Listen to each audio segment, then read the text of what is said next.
പച്ചമുളകും തക്കാളിയും ഇടാത്ത ഈസി ചിക്കൻ കറി തയ്യാറാക്കിയാലോ. ആദ്യം എണ്ണ ചൂടാക്കാൻ വയ്ക്കുക. എണ്ണ ചൂടായി വരുമ്പോൾ അതിലേക്ക് അരിഞ്ഞ് വെച്ച സവാള ചേർക്കുക. ഞാൻ ഇവിടെ 2 സവാളയാണ് എടുത്തിരിക്കുന്നത്. നല്ലോണം മൂപ്പിക്കുക.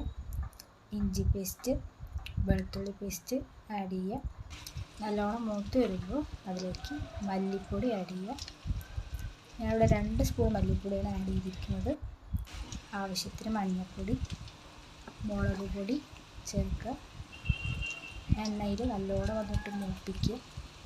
മൂത്ത് പരുവാകുമ്പോൾ അതിലേക്ക് കുറച്ച് ചിക്കൻ മസാല ആഡ് ചെയ്യുക. ഞാൻ ഇവിടെ 1 സ്പൂൺ ചിക്കൻ മസാല ആഡ് ചെയ്തിട്ടുള്ളൂ. മസാലകളെല്ലാം മൂത്ത് പരുവാകുമ്പോൾ അതിലേക്ക് കഴുകി വൃത്തിയാക്കി വെച്ച നമ്മുടെ ചിക്കൻ ആഡ് ചെയ്യുക.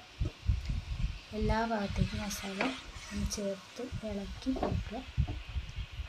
ഇളക്കി എല്ലാ ഭാഗത്തും മസാല തേച്ച ശേഷം നമ്മൾ എന്ത് ചെയ്യുക, കുറച്ച് വെള്ളം, വളരെ കുറച്ച് വെള്ളം ആഡ് ചെയ്യുക.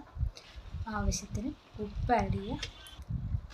ഒന്നുകൂടെ ഇളക്കി തിളച്ച് വരുമ്പോൾ പാത്രം വെച്ച് അടച്ച് ആവിയിൽ നല്ലോണം വേവിച്ചെടുക്കുക. 10-15 മിനിറ്റ് മതിയാവും വേവ്. വെന്തതിന് ശേഷം അടപ്പ് തുറന്ന് 10 മിനിറ്റ് കൂടി വേവിക്കുക. വെന്ത് പാകമാകുമ്പോൾ അതിലേക്ക് കുരുമുളക് പൊടി കൂടി ചേർത്ത് നമുക്ക്